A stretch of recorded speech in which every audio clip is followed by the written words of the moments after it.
দুর্নীতির অভিযোগ নিয়ে এবার প্রকাশ্যে মুখ খুললেন টিউলিপ সিদ্দিক। ফুচকা খেয়ে অসুস্থ 2 শতাধিক, সেই বিক্রেতা আটক। এদিকে সিলেটে নিষিদ্ধ ছাত্রলীগের মিছিল, আওয়ামী লীগ নেতাদের বাসায় হামলা। এবং সর্বশেষ জানাবো, ট্রাম্পের পদক্ষেপে গোটা বিশ্বে তোলপাড়, কিন্তু কেন এমন সিদ্ধান্ত নিলেন তিনি। শুনছিলেন সংবাদ শিরোনাম, এবারে বিস্তারিত। দুর্নীতির অভিযোগ নিয়ে এবার প্রকাশ্যে মুখ খুললেন টিউলিপ সিদ্দিক।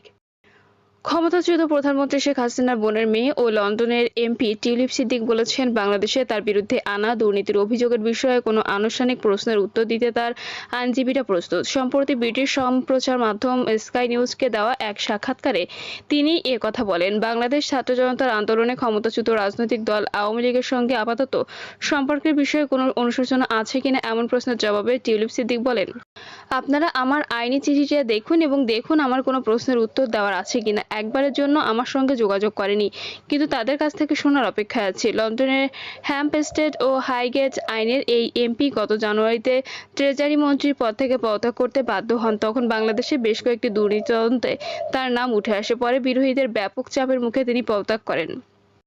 সরকার ছাড়ার পর এই প্রথম প্রকাশ্যে মন্তব্য করেন টিউলিপ সিদ্দিক। তিনি বলেন, মাসখানেক হয়ে গেল অভিযোগ উঠেছে, কিন্তু কেউ আমার সঙ্গে যোগাযোগ করেনি।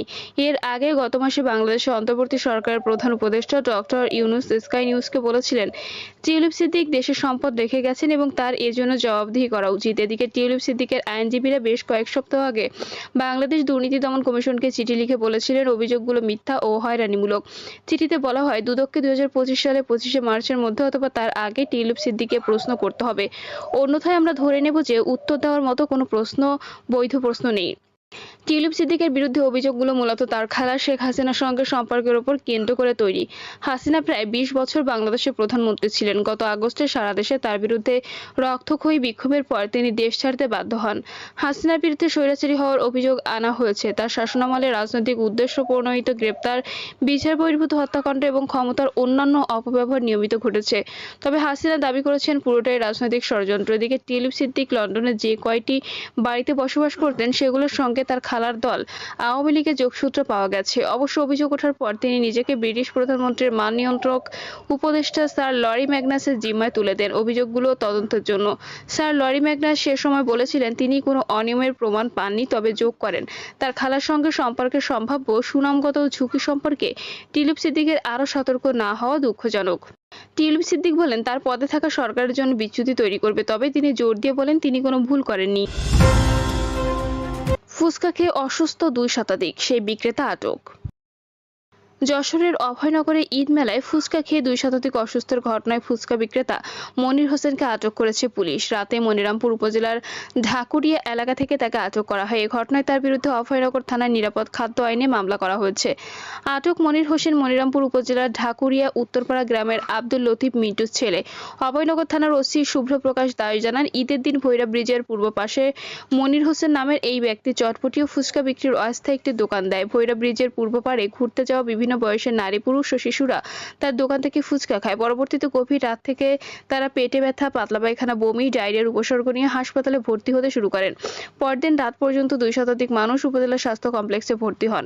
বিষয়টি অনলাইন ও সোশ্যাল মিডিয়ায় ব্যাপকভাবে প্রচার হওয়ার ফুচকা দোকানিকে আটকের অভিযান শুরু করে পুলিশ অভিযান চালিয়ে রাতে মনিরামপুর উপজেলার ঝাকুরিয়া এলাকা থেকে ওই ফুচকা বিক্রেতা মনিরকে আটক করা হয়। আটকের পর মাওলানা তাজনিম হুসাইন নামের একজন ভুক্তভোগী তার বিরুদ্ধে থানায় নিরাপদ খাদ্য আইনে মামলা দায়ের করেন।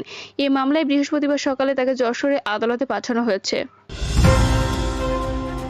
সিলেটে নিষিদ্ধ ছাত্রলীগের মিছিল, আওয়ামী লীগ নেতাদের বাসায় হামলা।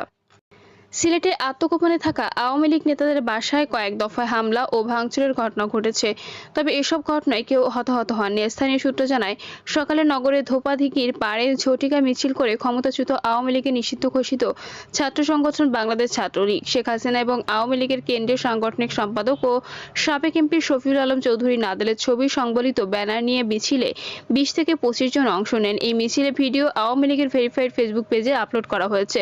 মিছিলের একটি ভিডিও সামাজিক যোগাযোগ মাধ্যম ফেসবুকে ভাইরাল হলে সমালোচনার ঝড় ওঠে। এই ঘটনায় মিছিলকারীদের 7 জন আটক করা হয় বলে জানিয়েছেন কোতোয়ালি থানার ভারপ্রাপ্ত কর্মকর্তা জিয়াউল হক। ছাত্রলীগের মিছিলের প্রতিবাদে সিলেট নগরে বিক্ষোভ মিছিল বের করে ছাত্রদল, যুবদল ও স্বেচ্ছাসেবক দল। ট্রাম্পের পদক্ষেপে গোটা বিশ্ব তোলপাড়, কিন্তু কেন এমন সিদ্ধান্ত নিলেন তিনি?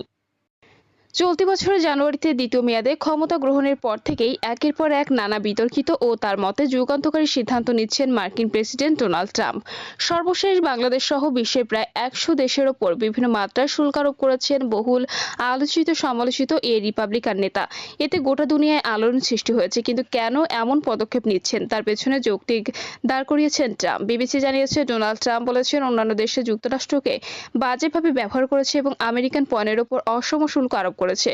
এটিকে তিনি প্রতারণার সঙ্গে তুলনা করেছেন। ট্রাম্পের মতে অন্যান্য দেশ অসম শুল্ক আরোপ করার কারণে যুক্তরাষ্ট্র ও তাদের উপর এই পাল্টা শুল্ক আরোপ করেছে। সেই সঙ্গে তিনি এও বলেছেন যে যুক্তরাষ্ট্রের আরোপিত শুল্ক অন্যদের আরোপিত শুল্কের প্রায় অর্ধেক, সুতরাং সেই হিসাবে পুরোপুরি পাল্টা শুল্ক হচ্ছে না। তবে হ্যাঁ, আমি তা করতে পারতাম, কিন্তু এটি করলে অনেক দেশের জন্য কঠিন হয়ে যেত। আমি তা করতে চাইনি, বলেন ট্রাম্প। তিনি তার বক্তব্যে বারবার উল্লেখ করেন যে এটি যুক্তরাষ্ট্রের মুক্তির দিন। এই দিনটির জন্য যুক্তরাষ্ট্র দীর্ঘদিন ধরে অপেক্ষা করছিলেন বলেও জানান ট্রাম্প। তিনি যোগ করেন, আজকের দিনটি আমেরিকান শিল্পের পুনর্জন্মের দিন এবং আজ আমেরিকা পুনরায় সম্পদশালী হলো। ট্রাম্পের যুক্তি, নতুন এই রিসিপ্রোকাল ট্যারিফ বা পাল্টা শুল্ক ব্যবস্থা যুক্তরাষ্ট্রকে আবার সম্পদশালী করবে। ধারণা করা হচ্ছে নির্বাহী আদেশের মাধ্যমে প্রায় 100টি দেশের ওপর আরোপ করা এই শুল্ক বিশ্বব্যাপী অর্থনীতিতে বড় ধরনের প্রভাব ফেলতে পারে। অনেক দেশে ডোনাল্ড ট্রাম্পের এই সিদ্ধান্তকে বাণিজ্য যুদ্ধ হিসেবে আখ্যায়িত করেছেন, কিন্তু ডোনাল্ড ট্রাম্প শুল্ক আরোপের ঘোষণা এই দিনটিকে যুক্তরাষ্ট্রের অর্থনৈতিক স্বাধীনতা দিবস হিসেবে অভিহিত করে বলেন, আমরা একটি স্বাধীন ও সুন্দর জাতি হতে যাচ্ছি এবং এই দিনটিকে আপনারা ভবিষ্যতে স্মরণ করবেন। আপনারাই তখন বলবেন তিনি সঠিক ছিলেন।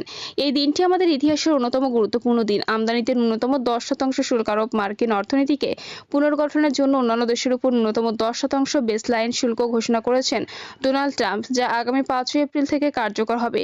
ঢাকায় অবস্থিত মার্কিন দূতাবাসের তথ্য বলছে, বাংলাদেশে যুক্তরাষ্ট্রের যেসব পণ্য রপ্তানি হয় তার মধ্যে রয়েছে কৃষি পণ্য, খাদ্যশস্য, বীজ, সয়াবিন, তুলো, গম এবং ভুট্টা, যন্ত্রপাতি এবং লোহা ও ইস্পাত পণ্য। আর বাংলাদেশে যুক্তরাষ্ট্রের আমদানি পণ্যের মধ্যে আছে তৈরি পোশাক, জুতা, টেক্সটাইল সামগ্রী ও কৃষি পণ্য। ট্রাম্পের নতুন শুল্ক পরিকল্পনায় দক্ষিণ এশিয়ায় দেশগুলোর পণ্য আমদানিতে যুক্তরাষ্ট্র সর্বনিম্ন 10% থেকে শুরু করে সর্বোচ্চ 48% পর্যন্ত শুল্ক আরোপ করেছে। ট্রাম্পের নতুন শুল্ক পরিকল্পনায় দক্ষিণ এশিয়ায় দেশগুলোর পণ্য আমদানিতে যুক্তরাষ্ট্র সর্বনিম্ন 10% থেকে শুরু করে সর্বোচ্চ 48% পর্যন্ত শুল্ক আরোপ করেছে।